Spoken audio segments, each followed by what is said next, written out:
विक्रम आणि निखिल दोघे भाऊ त्यांच्या त्यांच्या बायकोंसोबत डोंगर दऱ्यांमध्ये फिरून परत आले. जसे त्यांनी घरात पाऊल ठेवले तशी त्यांच्या खोलीत बसलेल्या प्रमिलाबाई आणि काही वृद्ध महिला पुरुषांना पाहून चौघेही आश्चर्यचकित झाले. समोर बसलेल्या प्रमिलाबाई मुलं आणि सुनांना पाहून हसत होत्या. मोठा मुलगा विक्रम रागाने प्रमिलाबाईंना ओरडत म्हणाला, "आई, हे सगळं काय आहे? आम्ही एका आठवड्यासाठी घराबाहेर काय गेलो, तू घराचा कबाडखाना करून टाकलास. हे घर आहे, धर्मशाळा नाही. तू इतक्या लोकांना घरात का आणलंस?" तेव्हा छोटा मुलगा निखिल प्रमिलाबाईंकडे वाकड्या नजरेने बघत म्हणाला, "आई, आत्ता लगेच या लोकांना इथून जायला सांग. आम्ही खूप थकलो आहोत आणि आम्हाला झोपायचं आहे." प्रमिलाबाई हसत म्हणाल्या, "अजून इतकी घाई कशाला आहे बाळा? आता मी तुम्हाला जे काही दाखवणार आहे ते पाहून तुमची रात्रीची झोप आणि दिवसाची शांतताही उडून जाईल. हे पहा, तुमच्यासाठी एक सुंदर गिफ्ट तयार करून ठेवलं आहे." प्रमिलाबाईंनी मुलांच्या हातात एक लिफाफा दिला. दोन्ही सुना व्यंग करत हसत म्हणाल्या, "आज ही गावंढळ म्हातारी कोणतं कारस्थान दाखवणार आहे. आजपर्यंत तर कधी मुलांच्या किंवा सुनेच्या हातात एक फुटकी कवडीही ठेवली नाही आणि आज काय गिफ्ट देणार आहे?" मोठी सून लहान सुनेला डोळ्यांनीच खुणावत होती. जिनं आपलं संपूर्ण आयुष्य गायीगुरात घालवलं, ती आपल्याला काय गिफ्ट देणार? लहान सून तोंड वाकडं करत म्हणाली, "हो ना, पाहूया काय आहे."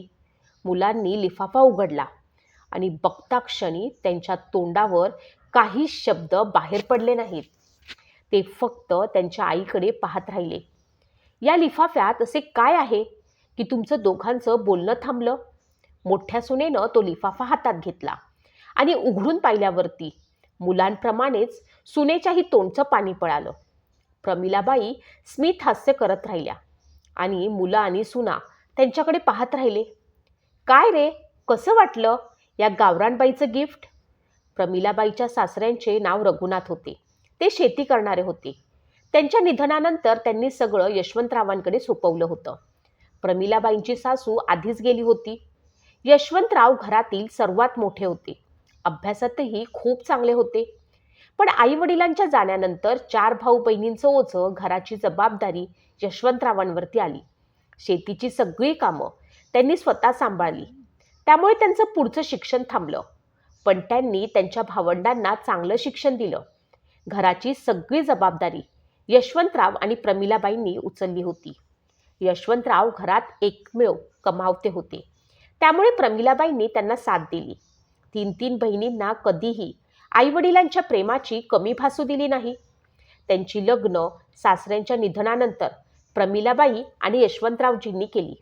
लीलावतीबाईंनी त्यांच्या जबाबदाऱ्या उत्कृष्टपणे पार पाडल्या. नणंदेच्या लग्नानंतर त्यांनी एक कुशल गृहिणीप्रमाणे घर व्यवस्थितपणे सांभाळलं. त्यांनी आपल्या पतीसोबत शेतीच्या कामामध्येही खांद्याला खांदा लावून मदत केली. प्रमिलाबाई शिकलेल्या नव्हत्या, पण खूप सुंदर होत्या. तरीही त्यांनी कधीही आपल्या सौंदर्याचा अभिमान केला नाही. प्रमिलाबाई यांनी आपल्या नणंदांना आईपेक्षाही जास्त प्रेम दिलं. आपल्या 3ही मुलांना त्यांनी खूप चांगल्या प्रकारे वाढवलं. 2ही मुलं शिकून सवरून यशस्वी झाली आणि मुलीला शिकवून सवरून तिचं लग्न करून सासरी पाठवलं. हळूहळू 2ही मुलांचंही लग्न करून दिलं. घरात 2-2 सुना आल्या, पण सुख मात्र कधीच लाभलं नाही. काळानुसार प्रमिलाबाई आणि यशवंतराव म्हातारे होत गेले. मुलं आणि सुना घरात आपापली मनमानी करू लागले. "ऐका आई, आपल्या कमाईवरचा तुमचा आणि बाबांचा खर्च खूपच जास्त आहे. तुमच्या औषधांचा खर्च आम्हाला परवडत नाही आणि तुम्ही दोघं दिवसभर घरी बसूनच राहता. काहीतरी कामधंदा करा, निदान तुमच्या खर्चापुरतं तरी उत्पन्न होईल." असं मुलगा विक्रम खुर्चीत बसत म्हणाला. "बाळा, हे कशा प्रकारचं गोष्टी बोलताय तुम्ही? तुमच्या आईचं वय आता कमावण्याचं नाही, तर घरात बसून नातवंडांना खेळवण्याचं आहे. मी आणि तुमच्या वडिलांनी तर आमच्या तरुणपणात खूप कष्ट केले, पैसे कमावले. तेव्हा कुठे आज तुम्ही दोघं इथे उभे आहात आणि तुम्ही म्हणता की तुमची आई घरात काहीच करत नाही? अरे, आम्ही आमच्या आयुष्यात जितकी मेहनत केली त्याचा शतांशही तुम्ही करू शकणार नाही." आई म्हणाली. तेव्हा मोठा मुलगा पटकन म्हणाला, आई, हे तुमचं लेक्चर तुमच्याकडेच ठेवा. नेहमी तोंडाच हेच विषय असतात. तुम्ही आमच्यासाठी असं काय खास केलंय? इतकं तर सगळेच आईवडील करतात आपल्या मुलांसाठी. होय सासूबाई, हे बरोबर बोलत आहेत. आत्ता तुम्ही तुमचे खर्च कमी करा, नाहीतर बाहेर काहीतरी काम बघा. आता आम्ही तुमच्या औषधांचा खर्च झेपू शकत नाही. मोठ्या सुनेनेही मुलाच्या सुरात सूर मिसळत म्हटलं. मुलगा आणि सुनेचं बोलणं ऐकून प्रमिलाबाई आणि यशवंतराव यांच्या डोळ्यात अश्रू दाटून आले. दोघं एकमेकांचा हात धरून आपल्या खोलीत गेले. तिथे बसून ते आपल्या जुन्या दिवसांच्या आठवणी काढू लागले. प्रमिलाबाई आपल्या नवऱ्याला म्हणाली, आपण आपल्या आयुष्यात किती संघर्ष केला. रात्रंदिवस शेतात काम केलं, घराची व्यवस्था सांभाळली आणि मुलांना शिक्षण दिलं, त्यांना यशस्वी बनवलं. आईवडील आपल्या मुलांसाठी सगळं आयुष्य घालवतात, पण तीच मुलं आईवडिलांना त्यांच्या म्हातारपणी एकटं सोडतात. थोडंसं सुख देऊ शकत नाहीत, थोडं प्रेम आणि सन्मान देऊ शकत नाही. आपण आपल्या आयुष्यात कधीही त्यांना कमी भासू दिली नाही. मग आपल्या संगोपनात काय कमी राहिलं की आपली दोन्ही मुलं इतकी स्वार्थी निघाली? असा विचार करताच दोघांच्या डोळ्यात पाणी आलं. थोड्या वेळानं प्रमिलाबाई आपल्या आणि यशवंतराव यांच्या जेवणासाठी स्वयंपाकघरात गेल्या. तिथे लहान सून त्यांना तिरस्काराने बघत म्हणाली, थांबा सासूबाई, आधी ताजी रोटी तुम्हीच खाणार का? आधी दोन्ही मुलांना जेवू द्या, मगच तुम्हाला जेवण मिळेल. त्याआधी थोडंसं काम करा. जा, सिंकमध्ये पडलेले भांडी धुवा.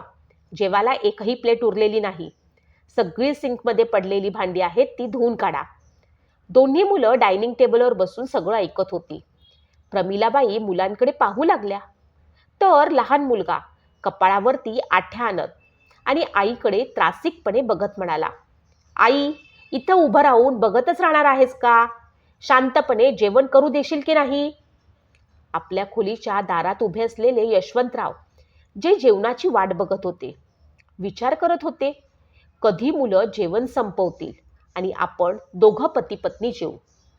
पतीच्या चेहऱ्याकडे बघून प्रमिलाबाईची राहिलेली भूकही निघून गेली. प्रमिलाबाई आणि यशवंतराव यांचे हृदय त्यांचा मुलगा आणि सून यांच्या वागण्यामुळे अक्षरशः तुटून गेले होते. मुलगा आणि सून नेहमीच त्यांना अपमानास्पद बोलत असत, पण प्रमिलाबाई सगळं सहन करत होत्या. अशा प्रकारे मुलगा आणि सून यांच्याकडनं नेहमीच जळजळीत बोलणी ऐकून प्रमिलाबाई आणि यशवंतरावांचं आयुष्य खूप कष्टकर झालं होतं.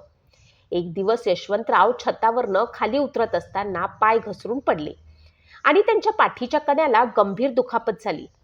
जेव्हा प्रमिलाबाईंनी दोन्ही मुलांकडे उपचारासाठी पैसे मागितले, तेव्हा मुलांनी स्पष्टपणे सांगितलं, आमचं उत्पन्न एवढं नाही की बाबांचे उपचार करू शकू. आई, आमच्यासमोर हात पसरू नको, तुम्हीच कुठून तरी पैसे जमवा. तेवढ्यात मुलगा आणि सून म्हणाले, आई, आम्ही खूप दिवसांपासून कुठे फिरायला गेलो नाही. बाबांना असं सोडून आम्ही थोडं फिरून येतो. आणि दुसऱ्या दिवशी सकाळच्या गाडीने दोघेही फिरायला निघून गेले. प्रमिलाबाईंना मुलगा आणि सून यांच्या वागण्यामुळे प्रचंड राग आला, पण त्यांनी गप्प राहणं पसंत केलं. स्वतः ॲम्ब्युलन्स बोलावून त्यांनी यशवंतरावांना रुग्णालयात दाखल केलं. 2-3 दिवस उपचारानंतर डॉक्टरांनी यशवंतरावांना घरी जाऊन विश्रांती घ्यायला सांगितली. म्हातारपणी शरीराला एखादी छोटीशी दुखापत जरी झाली तरी जीव निघून जातो असं वाटतं. त्यात यशवंतरावांना पाठीच्या कण्याला गंभीर दुखापत झालेली असल्याने ते फारच त्रस्त झाले होते. दिवसभर अंथरुणावर पडून राहिल्यामुळे अर्ध आजारपण तशीच जडली होती. प्रमिलाबाईंनी आपल्या शेतीतून थोडे पैसे साठवून ठेवले होते. त्याच पैशांवर त्यांनी पतीचा उपचार केला. प्रमिलाबाई यशवंतरावांना घरी घेऊन आल्या आणि म्हणाल्या, ऐका, तुम्हाला काहीही होणार नाही. पहा ना, तुम्ही लवकरच बरे व्हाल. तुम्ही काळजी करू नका. बघा, मी तुमच्यासाठी डाळ घेऊन आले. ही डाळ प्या. तुम्ही कालपासून काहीही खाल्लेलं नाही. बिछाण्यावरती पडून असलेल्या पती यशवंतरावांच्या डोळ्यातून गळणारे अश्रू पुसत प्रमिलाबाई म्हणाल्या, तुम्ही का रडताय? अशा स्वार्थी मुलांना आठवून. ते आपल्या वाईट काळात आपल्याला सोडून निघून गेले. आज त्यांच्यासाठी आईवडिलांपेक्षा स्वतःची मौज मजा महत्त्वाची झाली आहे. प्रमिलाबाई आपल्या पतीला समजावत म्हणाल्या, 10-15 दिवस झाले पण मुलगा आणि सुनेपैकी कोणीही आपल्या आजारी आई वडिलांची चौकशी सुद्धा केली नाही. यशवंतरावांच्या सगळ्या गरजा प्रमिलाबाईंनी स्वतः सांभाळल्या. त्यांना खाऊ घालणं, कपडे बदलणं, वेळेवर औषध देणं. प्रमिलाबाईंनी म्हातारपणात आपल्या आजारी पतीला पूर्ण साथ दिली. त्याच दरम्यान त्यांचे मुलगे आणि सुनाला धडा शिकवायचा निश्चयही केला. हळूहळू यशवंतरावांची प्रकृती सुधारायला लागली. एके दिवशी मुलाचा फोन आला. आई, आम्ही 2 दिवसांनी येणार आहोत. आमच्या खोल्यांची थोडी साफसफाई करून ठेव. प्रमिलाबाई म्हणाल्या, ठीक आहे बेटा, या. मीही तुमची खूप दिवसांपासून वाट बघते आहे. असं म्हणत तिने फोन ठेवला. त्याच दिवशी प्रमिलाबाई पतीशी थोडं बोलून काही सामान घेतलं. घरातून निघाली. पुढचे 2 दिवस प्रमिलाबाई एका कामात व्यस्त होती. तिने बेसहारा वृद्ध आणि महिलांना त्यांच्या घरात राहण्यासाठी जागा दिली. ज्यांची त्यांच्या मुलांनी आणि सुनेने म्हातारपणात साथ सोडली, अशा लोकांना प्रमिलाबाईंनी आसरा दिला. 2 दिवसांनी दोन्ही मुलं आणि त्यांच्या बायका फिरून परत आली. घरात पाऊल टाकल्याबरोबर त्यांनी त्यांच्या खोलीत वृद्ध पुरुष आणि महिला बसलेले पाहिले आणि चौघेही अवाक झाले. समोर प्रमिलाबाई हसत मुलं आणि सुनांना बघत होती. मोठा मुलगा रागाने ओरडत म्हणाला, आई, हे काय आहे? आम्ही फक्त 2 दिवस बाहेर काय गेलो, तू तर घर कबाडखाना बनवून ठेवला आहेस. हे घर आहे, धर्मशाळा नाही. तू एवढ्या सगळ्या लोकांना घरात घेतलंस. मग छोटा मुलगाही तिरक्या नजरेने म्हणाला, आई, आता आपण लवकर या लोकांना इथून पाठवून दे. आम्ही खूप थकलो आहोत. झोपही खूप आलेली आहे. प्रमिलाबाई हसत म्हणाली, एवढी काय घाई आहे बेटा? मी तुम्हाला काहीतरी दाखवणार आहे. हे पाहून तुमची झोप आणि चैन दोन्ही उडणार आहेत. हे घ्या, तुमच्यासाठी एक सुंदर भेट तयार करून ठेवली आहे. प्रमिलाबाई आज हसत हसत आपल्या मुलांना लिफाफा देत म्हणाली. तेव्हा तिच्या दोन्ही सुना एकमेकींना टोमणे मारू लागल्या. मोठी सून म्हणाली, अगं, आजी म्हातारी काय कारनामा दाखवणार आहे? आजपर्यंत तर हिनं मुलगी किंवा सुनेच्या हातावरती एक फुटी कवडीही ठेवली नाही. आज काय गिफ्ट देणार आहे? छोटी सून हसत म्हणाली, जिनं आयुष्यभर गाई गुरांसोबत स्वतःला झिजवलं, ती काय गिफ्ट देणार? प्रमिलाबाई हे सगळं शांतपणे ऐकत होत्या. जेव्हा मुलांनी लिफाफा उघडला तेव्हा त्यांचे चेहरे पाहण्यासारखे झाले. त्यांना काहीच बोलता येईना. मोठी सून लगेच पुढे झाली. तिनं लिफाफा घेतला आणि उघडून पाहिला. लिफाफा पाहून मुलं आणि सगळ्यांचे डोळे विस्पारले. तेव्हा प्रमिलाबाई म्हणाल्या, काय रे, माझं गावरान गिफ्ट कसं वाटलं? यशवंतरावही बाजूलाच बसले होते. मुलं लगेच त्यांच्या जवळ गेली आणि म्हणाली, बाबा, हे आईनं काय केलं? आईनं असं करताना तुम्हाला काहीच वाटलं नाही का? तुम्ही गप्पपणे सगळं पाहत बसलात आणि आता हे घर वृद्धाश्रम बनवलंय. आम्हाला सगळी जमीन जुमला मालमत्तेतून बेदखल केलं. आता आम्ही काय करू? तेव्हा यशवंतराव शांतपणे म्हणाले, बाळांनो, हे घर माझ्या आधी तुमच्या आईचं होतं आणि मी तिच्या प्रत्येक निर्णयाचा समर्थक करतो. तुमच्या आईने आज तुम्हाला खरा जीवनाचा धडा शिकवलाय. आणि राहिला प्रश्न घराचा, तर या घरात फक्त तेच लोक राहतील जे बेसहारा आहेत. स्वार्थी लोकांसाठी या घरामध्ये जागा नाही. त्यामुळे तुमचं काय होणार हे तुम्हाला माहीत नाही. पण या घरात तुमच्यासाठी जागा नाही. पहा, तुमच्या आईनं तुमचं सामान तुमच्या खोलीतून काढून एका कोपऱ्यात ठेवलं आहे.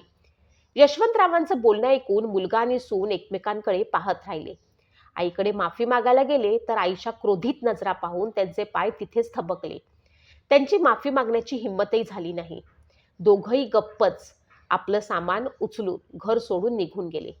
प्रमिलाबाई यांनी वृद्ध लोकांसाठी आपलं घर वृद्धाश्रम बनवलं आणि तिथे त्यांना आसरा दिला.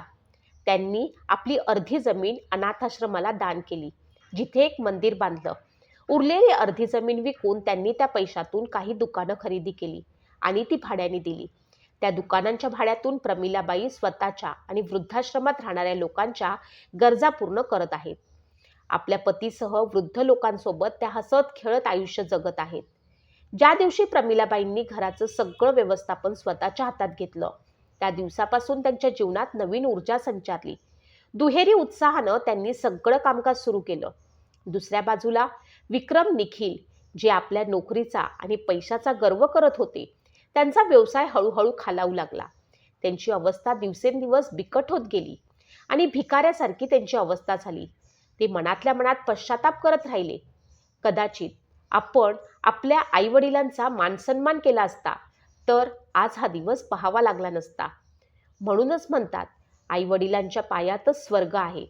ज्यानं आपल्या आईवडिलांचा सन्मान केला त्याच्यासाठी स्वर्गाचे दरवाजे उघडले जातात आणि तो सर्व सुखांचा अधिपती होतो.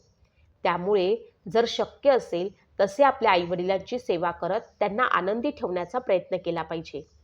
जर तुम्हाला आमची ही गोष्ट आवडली असेल तर चॅनलला लाईक, सबस्क्राईब आणि शेअर नक्की करा. अशाच नवनवीन कथांसाठी कथा संपूर्ण पाहत रहा. धन्यवाद.